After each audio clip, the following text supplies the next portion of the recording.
I got a call from my ex-husband's wife when she called me. Hysterical because my kids did not want to go to Disney with them. On Mother's Day, my ex, Ryan, and I have 3 kids. Jordan, who is 16, Megan, who is 15, and Lucas, who is 11. We separated when I was pregnant with Lucas because Ryan decided that a high-risk pregnancy was a good excuse to cheat on me. Yes, a real gentleman. The divorce was horrible. Ryan's new wife, Hannah, showed up about 4 years later. And from day one, she made my children's lives impossible. One minute she demanded they call her mom. The next she was screaming at them just for breathing too loudly. She was going through fertility problems and basically took it out on my kids. As if it were their fault she could not get pregnant. We went back to court multiple times over her behavior. In fact, the judge warned them on 3 separate occasions about trying to force the children to call her mom, saying that was parental alienation. They even had to take parenting classes. My children were in therapy for years, dealing with Hannah's emotional outbursts about her fertility problems and how she deserved to be their real mom. Last year, they were old enough to choose their custody arrangement. They went from every other week with Ryan to just 1 weekend a month. That says everything about how much they enjoyed being there. So yesterday on Mother's Day, Ryan called me asking if the kids could go to Disney with him and their 2 young children. I asked my kids, and all 3 said no, flat out without a second thought. I told Ryan what their answer was and hung up when he started yelling. Then, around 3 in the afternoon, my phone rings from an unknown number. It was Hannah crying so hard I could barely understand her. She kept saying the kids had to be there because they were her kids, too, that she was their mom, and that Disney was not the same without them. It was all so ridiculous that I just burst out laughing. I mean, what did she expect? After years of treating my kids like problems she needed to fix? I hung up on her, but then the messages started. Dozens of them. My phone would not stop vibrating. I looked at the screen and saw 32 new messages in less than 10 minutes. Ryan and Hannah were taking turns bombarding me with their words, full of rage and desperation. You are selfish. You have always been, Ryan. My babies need to know their siblings. Why are you so cruel? Hannah, I am going to sue you for parental alienation. This time for real. Ryan, I just want to be a complete family. Is that so hard to understand? Hannah sat on the living room couch and kept reading. Each message was more pathetic than the last. Hannah alternated between calling herself a victim and threatening to take my kids away from me. Ryan switched from legal intimidation to emotional guilt. It was a pattern I had seen 1,000 times over the years. But this time something was different. This time I did not feel fear. I felt absolute clarity. Jordan came down the stairs and saw me with the phone in my hand. He had that worried expression he had learned to wear from a young age, as if he were always prepared to protect me from something. Is it Dad again? He asked. Yes. And Hannah, do you want to read the messages? He sat next to me without waiting for an answer. I handed him the phone. I watched him scroll through the screen, reading each message with an increasingly serious expression. After a few minutes, he gave me back the phone. Mom, she is crazy. She says we are her kids, that you are keeping us away from her. I know. And Dad is threatening to take you to court again. I know that too. Jordan looked at me with those eyes that looked so much like mine. What are you going to do? That question made me pause. What was I going to do? For years, every threat from Ryan had paralyzed me. Every crisis from Hannah had made me doubt myself. I always ended up giving in a little, apologizing for things that were not my fault, trying to keep the peace for my children's sake. But this time looking at my 16-year-old son, who had matured too fast because of all this chaos, I knew exactly what to do. I am going to document everything, I said. Jordan blinked surprised. What? Every message, every call, every attempt at manipulation. I am going to save it all. I took my phone again and opened a new folder. I named it Evidence, May 2024. So that when your father tries to take me to court again, the judge will see exactly who they really are. Megan appeared in the living room doorway, her laptop under her arm. What are you talking about? Dad and Hannah? Jordan answered. Megan rolled her eyes and dropped onto the armchair. Are they still going on about Disney? Yes. And now they're sending threatening messages. What a surprise, Megan muttered sarcastically. She opened her laptop and started typing something. What are you doing? I asked, looking up information about minors' rights and custody cases. I have a friend whose mom is a family lawyer. At our age, judges listen a lot to what we want. I felt a pang of pride mixed with sadness. My children should not have to learn about custody laws and parental rights at their age. They should be worrying about school exams and which college to apply to, not how to protect themselves from their own father and his wife. Lucas ran down the stairs with his Nintendo in his hand. Mom, can I play online with Tyler? Sure, honey. He dropped down next to the couch and started his game, oblivious to the conversation we were having. Or maybe not so oblivious. Lucas had developed that ability to seem distracted, while actually hearing everything. It was his defense mechanism. My phone vibrated again. This time it was a call from Ryan, not from an unknown number, but from his actual number. I let it ring until it went to voicemail. 30 seconds later, it vibrated again. Voicemail message. I put it on speaker so Jordan and Megan could hear. I need you to call me back immediately. This is serious. Hannah is devastated. The children have a responsibility to keep this family together. If you do not cooperate, I am going to have to take legal action. I already spoke with my lawyer this morning. His voice sounded tense, desperate. It was not the voice of the arrogant, controlling Ryan I knew during our marriage. It was the voice of someone losing control of their narrative. Responsibility to keep his family together. Megan said, emphasizing the possessive. We are not part of his family. We never were. He says he spoke with his lawyer. Jordan added, that is a lie. It is Sunday. No lawyer answers calls on a Sunday morning. He was right. It was a cheap intimidation tactic. The phone vibrated again. Another message from Hannah. Please just let me talk to you. Mother to mother. I know you understand me. I laughed out loud. I could not help it. What does it say? Megan asked. I read her the message. Mother to mother. Megan repeated with disbelief. She is not our mother. She never has been. I know, honey. Are you going to tell her that? I looked at my daughter with her hair pulled back in a messy ponytail, and her eyes full of years of accumulated frustration. She was 15 years old, and had spent half her life dealing with Hannah's drama. No, I am not going to respond to her at all. Good, Jordan and Megan said at the same time. Over the next 2 hours, the messages kept coming. 53 in total. I saved them all, methodically adding them to my evidence folder. Some were from Ryan trying to sound reasonable. Others were from Hannah, oscillating between victimizing herself and attacking me. I always knew you were a bad person. I just want what is best for the children. You stole my chance to have a family. You are the one destroying this family. Each message gave me more clarity.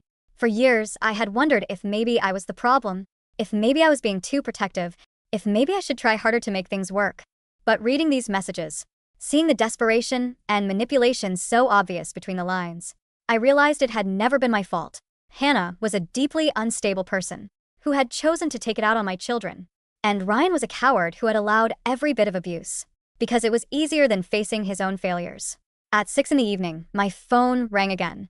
This time it was a number I did not recognize, but it had the area code from where Ryan lived. Are you going to answer? Jordan asked. Number if it is important. Let it go to voicemail, I said, finishing my thought. If it's important, they'll leave a message. We sat in silence, the only sounds the faint, frantic clicking of Lucas's Nintendo Switch buttons and the heavy ticking of the hallway clock. The phone stopped ringing. A moment later, the familiar chime of a new voicemail echoed in the living room. I tapped the screen, hitting speakerphone. This is Officer Miller with the Oak Creek Police Department, a deep, gravelly voice announced. We received a call requesting a wellness check at this residence. The caller stated there was a domestic disturbance and that the minors in the home might be in distress. We have a patrol car en route just to verify everything is okay. No need to panic, ma'am, just standard procedure. Please open the door when officers arrive. The message clicked off. The silence that followed was suffocating. Megan slowly lowered her laptop screen, her jaw practically on the floor. Did they seriously just SWATs? They called the cops, Jordan said, his voice dropping an octave, a muscle ticking in his jaw. Dad called the cops on us because we didn't want to go to a theme park. I took a slow, deep breath, forcing the adrenaline down. Panic was a luxury I couldn't afford. Not anymore. Okay, I said, my voice eerily calm. Nobody freak out. Jordan, go put the dog in the backyard. Megan, get some water. Lucas, pause your game. Lucas didn't argue. He saved his game, his small face pale. Are you going to be arrested, Mom? No, baby, I said, walking over and smoothing his hair. It's just a routine check. Your dad is throwing a tantrum, and he's using the police to do it. We're going to be polite, we're going to answer their questions, and then they're going to leave. 10 minutes later, the heavy knock came. I opened the door to find 2 officers standing on the porch, their hands resting loosely near their duty belts. They looked bored rather than alarmed, which was a good sign. Evening, ma'am, the older one said. Officer Miller, judging by the name tag. We got a call from a Ryan Evans. He stated his ex-wife was having a mental health crisis and keeping his children locked in the house against their will. I didn't gasp. I didn't cry. I actually smiled, a tight, humorless smile. Come on in, officers. They stepped into the foyer. I called the kids over. Jordan, Megan, and Lucas lined up, looking completely unimpressed. "These are the hostages," I said dryly. Officer Miller let out a short, tired sigh, his eyes scanning the quiet, clean living room, the smell of the pot roast I had made for dinner still lingering in the air. "Hey, kids. Everything okay here? You guys feel safe?" "We're fine," Jordan said flatly. "My dad is mad because we told him we didn't want to go to Disney World with him and his wife for Mother's Day. So they've been harassing my mom for the last 4 hours." The younger officer raised an eyebrow. "Harassing?" I handed Officer Miller my phone. I had the evidence May 2024 folder open. 53 text messages, 6 voicemails, and now, a false police report. You can scroll through them. They range from threatening to sue me for parental alienation to his wife demanding the kids call her mom. Miller took the phone. For 3 solid minutes, the only sound was the swiping of his thumb. I watched his expression shift from professional detachment to absolute exasperation. He read a few of Hannah's more unhinged rants. "You stole my chance to have a family. My babies need their siblings," and let out a low whistle. He handed the phone back to me. "Ma'am, I apologize for the intrusion. It's clear what's going on here. This is a civil matter and, frankly, a misuse of emergency services." "Will this be in a report?" I asked. "I'm compiling evidence for my lawyer." "It will," Miller nodded, pulling out a notepad. "I'll give you the incident number. You can pick up a copy of the report on Tuesday. My advice? Get a restraining order. And don't answer the door if he shows up." After the police left, the house felt different. The lingering dread that had haunted me for years, the fear of Ryan's wrath, was entirely gone. He had played his trump card, his ultimate intimidation tactic, and it had failed spectacularly. "Mom," Megan said softly from the kitchen. "What happens now?" "Now," I said, pulling up my email on my phone. "I write an email to Evelyn." Evelyn Cross was a family law attorney who looked like a substitute librarian, but fought like a cornered Wolverine. She had handled my initial divorce when I was too pregnant and traumatized to fight back properly, and she had been furious at the concessions I made back then. "You're bleeding out to keep the carpet clean," she had told me years ago. I drafted the email, attached the screenshots, the audio files of the voicemails, and the police incident number. The subject line was simple: emergency modification of custody/harassment. I hit send. It was 8:30 p.m. on a Sunday. My phone pinged at 8:34 p.m. "Evelyn, I am at my son's recital, but I just read this. Do not reply to them. Do not engage. See me at my office tomorrow at 9 a.m. We're taking their heads off." Monday morning, the air in Evelyn's office smelled like stale coffee and expensive leather. Evelyn sat behind her massive mahogany desk, her glasses perched on the edge of her nose, reading through the printed transcripts of Hannah and Ryan's messages. "Well," Evelyn murmured, flipping a page. "I have to admit, Hannah has quite the flair for dramatic irony. Accusing you of parental alienation while simultaneously calling in a fake SWAT raid on your house. That's a bold strategy." Ryan said he had already spoken to his lawyer. I said, sipping from a styrofoam cup. Evelyn snorted. "Ryan is an idiot. Unless his lawyer is working out of a booth at a diner on a Sunday morning, he's lying. And if he'd have talked to his lawyer is currently drinking Maalox because this text log is a career-ending move." She took off her glasses and looked at me. "Here is the reality. Your kids are 16, 15, and 11. In this state, at their ages, a judge is going to give their preference immense weight. Jordan and Megan can practically dictate their visitation. Lucas is young, but old enough that a judge will listen, especially with an in-camera interview. What do you want?" I thought about Jordan's tense shoulders, Megan's sarcastic armor, Lucas's strategic retreating into his video games. I thought about the years of apologizing for Ryan's absence, and then the years of apologizing for Hannah's presence. "I want them to stop," I said, my voice steady. "I want sole legal and physical custody. I want Ryan to have supervised visitation only, if any. And I want Hannah nowhere near my children. Ever." Evelyn smiled. It wasn't a nice smile. "Good. We file an ex parte emergency petition this morning. We are claiming emotional abuse, harassment, and an immediate threat to the psychological well-being of the minors, evidenced by the false police report. A judge will look at this and likely grant a temporary restraining order, TRO, protecting you and the kids until a full hearing." Will it work? With 53 unhinged texts and a police report from a very annoyed Officer Miller? Yes, it will work. By 3 p.m. that afternoon, the temporary order was signed by Judge Abernathy. Ryan and Hannah were legally forbidden from coming within 500 feet of me, my house, or my children's schools. All communication had to go through a court-approved app and only regarding absolute emergencies. Evelyn hired a process server named Gary. Gary was a large, unbothered man who wore Hawaiian shirts and drove a Prius. At 6:15 p.m., My phone buzzed with a text from Evelyn. Gary just served Ryan in his driveway. Hannah came out screaming. Gary recorded the interaction for his logs. Sleep well. I locked my phone, walked into the living room where my kids were watching a movie, and sat down. For the first time in 10 years, my chest didn't feel like it was bound in iron bands. Of course, Ryan didn't take it lying down. Men who are used to controlling the narrative cannot handle being handed a script they didn't write. 3 days later, the fallout began. Since he couldn't contact me directly without violating the restraining order, Ryan turned to the one thing cowards always use: flying monkeys. My mother-in-law, a woman who had conveniently ignored Ryan's affairs because boys will be boys, started calling. I blocked her. Mutual friends sent tentative Facebook messages asking what the heck was going on with Ryan. I ignored them, but Hannah couldn't handle the silence. The temporary order essentially amputated her supply of drama. She couldn't play the martyr stepmother if she had zero access to the children she claimed were hers. It happened on a Thursday afternoon at Megan's high school. Megan ran track. I was sitting in the bleachers with Lucas, watching the sprinters warm up. The air was crisp, the smell of cut grass and concession stand popcorn drifting around us. I noticed a silver SUV pulling into the parking lot near the fence. Ryan's SUV. My heart did a familiar stutter step, but I forced myself to breathe. I have the law on my side now. Ryan got out of the driver's side. He looked terrible, rumpled suit, dark circles under his eyes. But he wasn't alone. Hannah got out of the passenger side. She was dressed like she was going to a country club brunch. Massive sunglasses, a pristine white trench coat. They walked toward the chain-link fence bordering the track. Megan was stretching near the starting blocks, about 50 feet away from them. I immediately stood up, pulled my phone out, and dialed 911. Hi, I have a temporary restraining order in place, and the restrained parties have just shown up at my daughter's high school track meet. I told the dispatcher quietly, keeping my eyes locked on Ryan and Hannah. As I spoke, I watched Hannah grip the chain-link fence. I couldn't hear her over the noise of the crowd, but I saw her mouth moving frantically. Megan froze, looking over. Even from the bleachers, I could see my daughter's posture go rigid. Before I could run down the bleachers, Jordan materialized. He had finished his own baseball practice and walked over to watch his sister.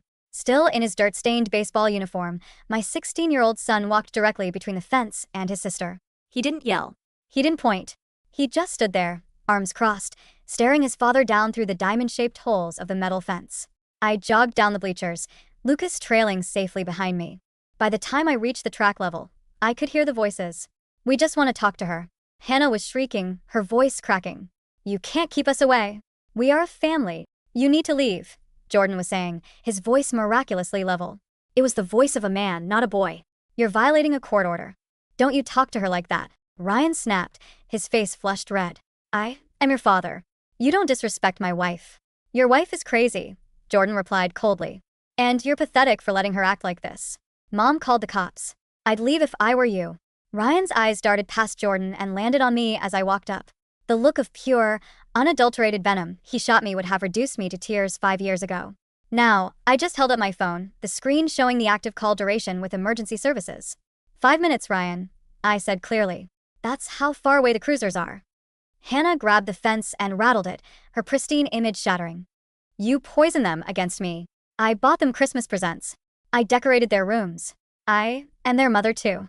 People in the stands were staring now. Other parents were whispering. Ryan suddenly realized how public this was. The illusion of the perfect, put-together executive was evaporating in front of his peers. Hannah, stop, he hissed, grabbing her arm. No. She's a witch. She's ruining my life. Hannah sobbed, trying to pull away from him. I said stop. Ryan barked, his grip tightening. He looked at me, his chest heaving. This isn't over. You're manipulating them. Run, Ryan, I said softly. Run before they arrest you. He dragged Hannah back to the SUV. She fought him the whole way, screaming about her rights, about Disney, about how ungrateful the children were. They peeled out of the parking lot exactly 2 minutes before an Oak Creek patrol car rolled in. I gave my statement to the police. Megan finished her race, setting a personal record. When we got in car to go home, Jordan sat in the passenger seat, staring out the window. You did good today, Jordan, I said quietly. But you don't have to protect us. That's my job. He turned to look at me, his jaw set. You spent 10 years protecting us from him, Mom. We're old enough to hold the line now. I gripped the steering wheel tight, blinking back tears. They had grown up too fast, but God, I was proud of them. 3 weeks later, we were in the sterile, windowless conference room of a neutral mediation center. Because of the TRO violations at the track meet, which had been caught on the school's security cameras, the judge ordered an emergency deposition before the final custody hearing. Evelyn sat beside me, organizing her legal pads with the precision of a surgeon. Across the long oak table sat Ryan, looking exhausted, and his lawyer, a sweaty man named Mr. Klein who looked like he wanted to be literally anywhere else. Hannah was not allowed in the room. She was forced to sit in the waiting area outside. "Let's get right to it," Evelyn began, turning on the recorder. "Mr. Evans, on May 12th, Mother's Day, you and your wife sent 53 messages to my client over a 2-hour period. Do you dispute this?" "I was emotional," Ryan muttered, staring at the table. "My wife was distraught. We had a family vacation planned, non-refundable, and the kids just failed. It's parental alienation. She's brainwashed them." "Did your client brainwash the minors into refusing the trip, Mr. Evans?" Evelyn asked dryly. "Yes." Evelyn pulled out a document. "I have here the transcript from the court-appointed therapist who interviewed Jordan, Megan, and Lucas last week. Would you like me to read what her daughter, Megan, said regarding the trip?" Mr. Klein sighed. "Objection, relevance. We can read the report." "I'll read it for the record," Evelyn insisted. Quote, "I don't want to go to Disney with them because last year, Hannah screamed at me in a restaurant because I ordered a Coke instead of water and told me I was trying to make myself fat to embarrass her. Dad just watched and ate his steak." Unquote. Ryan flushed deeply. Teenagers exaggerate. "Let's look at another quote," Evelyn continued ruthlessly. "This one is from Lucas, your 11-year-old. Quote, "I hide in my room and play games when I go to Dad's house because Hannah cries all the time about her real babies and says we don't love her enough. It makes my stomach hurt." Unquote. "My wife is dealing with postpartum depression and secondary infertility," Ryan snapped defensively. "She needs grace. She needs a psychiatrist," Evelyn shot back. "Not unsupervised access to 3 children she treats as emotional support animals and punching bags." Now, let's address the May 12th police report.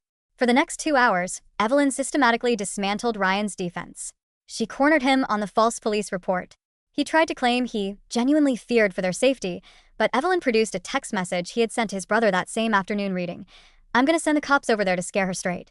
His brother, tired of the drama, had willingly handed the screenshot over to Evelyn. By the time we took a recess, Ryan looked completely hollowed out. I walked out to the hallway to get a coffee from the machine.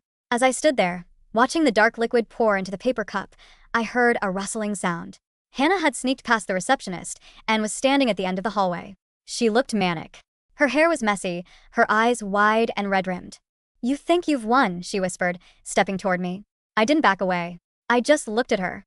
Really looked at her. For years, I had seen her as a monster, a homewrecker, a terrifying force of nature that threatened my peace. But standing here now, stripped of Ryan's protection and court-ordered authority, she just looked pathetic. A deeply broken woman trying to fill a void in herself by consuming my children. "There is no winning, Hannah," I said, my voice eerily calm. "This isn't a game. These are human beings. My children. And you broke whatever fragile relationship you could have had with them." "They loved me before you ruined it," she hissed, taking another step. "They never loved you," I said gently, and I knew the gentleness was what would cut the deepest.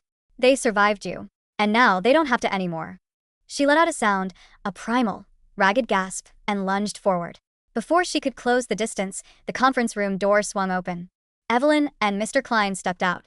Mr. Klein saw Hannah mid-lunge and practically sprinted to intercept her. "Hannah, stop," Mr. Klein barked, grabbing her by the shoulders. Ryan came out a second later. He saw the scene, his wife restrained by his own lawyer, crying hysterically in the hallway of the mediation center. "Get her out of here," Ryan said to Mr. Klein, his voice cold, devoid of any affection. He looked at Hannah not with love, but with intense, overwhelming embarrassment. "Ryan, please," Hannah sobbed, reaching for him. Tell them we're a family." "Shut up, Hannah," Ryan hissed viciously. "Just shut up. You're ruining everything." I watched the dynamic fracture right in front of my eyes. Ryan was a narcissist who prized his image above all else. Hannah had served as his shiny new toy, the perfect new wife to build his second-chance family. But now she was a liability. She was making him look bad in front of lawyers. She was costing him money. He was done with her. I knew that look. It was the same look he had given me when I was 7 months pregnant and put on bed rest, right before he started sleeping with his secretary. I turned and walked back into the conference room with Evelyn. The war was already won. The final court date in late June was anticlimactic. There was no grand trial, no screaming matches in the courtroom. Ryan's lawyer advised him to settle, bluntly informing him that if this went before Judge Abernathy, he might not only lose custody but face criminal charges for filing a false police report and contempt for the restraining order violations. Ryan caved. He signed the papers relinquishing physical and legal custody. He was granted supervised visitation for 2 hours, every other weekend, at a court-approved facility. He would pay maximum child support.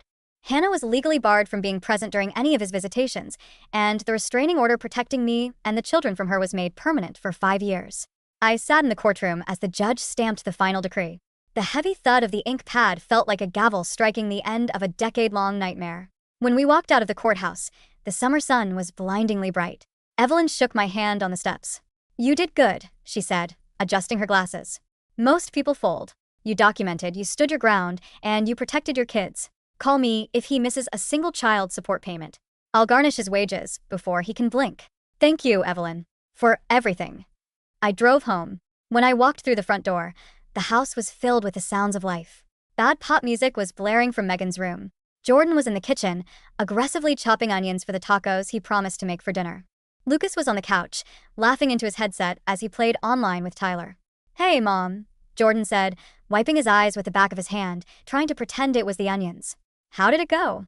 I put my keys in the bowl by the door. I looked at my son, who didn't have to wear that worried expression anymore. I thought about Megan, who wouldn't need to look up custody laws instead of college brochures. I thought about Lucas, who could play his games for fun, not as a shield. "It's over," I said, leaning against the kitchen counter. "It's completely over. We won." Jordan stopped chopping. He set the knife down, walked over, and wrapped his arms around me. He was taller than me now, broad-shouldered and strong. A moment later, I heard feet bounding down the stairs. Megan tackled us in a hug from the side. Lucas dropped his controller and squeezed in around my waist. We stood there in the kitchen, a tangled mess of arms and tears and laughter. Mother's Day, 2025. The weather was perfect, 75 degrees and sunny. We didn't go to Disney World. Instead, we drove out to a cabin by the lake that I had rented for the long weekend. Things had changed drastically over the last 12 months. True to form, Ryan had abandoned ship when the waters got rough. 6 months after the custody decree, he filed for divorce from Hannah. Rumor through the grapevine was that he blamed her entirely for losing access to his older kids and the subsequent social embarrassment. Hannah had apparently suffered a complete breakdown and moved back out of state to live with her parents. Her 2 young kids were now caught in their own bitter custody battle, a cycle repeating itself, though this time, I was safely 1,000 miles away from the blast radius. Ryan attended exactly 3 supervised visitations with my kids. After the 3rd one, where Jordan confronted him calmly about his past behavior and Megan refused to speak to him entirely, Ryan stopped showing up. He sent a text saying it was too painful to see them like this. It was his ultimate cowardly exit. He preferred to be the victim of alienation rather than do the hard work of accountability. The kids were thriving. Megan had joined the debate team, channeling her sharp tongue and research skills into destroying her opponents at state regionals. She wanted to be a lawyer. Evelyn had already promised her a summer internship. Jordan was looking at colleges, his shoulders finally relaxed. He was just a teenager now, worrying about prom dates and calculus, not restraining orders and police visits. And Lucas? Lucas had joined a local soccer league. He still loved his video games, but he spent just as much time running around the yard, loud and messy and beautifully normal. I sat on the wooden deck of the cabin, holding a mug of coffee, watching the morning mist burn off the surface of the lake. "Mom, look." I turned. Lucas was running up from the shoreline, holding a spectacularly ugly, muddy rock. "It looks like a dinosaur tooth." "It definitely does," I smiled, taking the cold, wet rock from him. "Put it on the railing to dry." Megan walked out onto the deck, wearing oversized sweatpants and holding a plate of slightly burnt pancakes. Jordan made breakfast. He says it builds character to eat them crispy. "Tell him I like character." I laughed, taking a pancake. My phone chimed from the patio table. For a split second, an old, ghost-like reflex twitched in my stomach. The phantom dread of a text from Ryan. But then I remembered. His number was blocked. Hannah's number was blocked. The legal wall around my family was impenetrable. I picked up the phone. It was a text from Evelyn. "Evelyn, happy Mother's Day. Hope you're somewhere quiet." I looked up.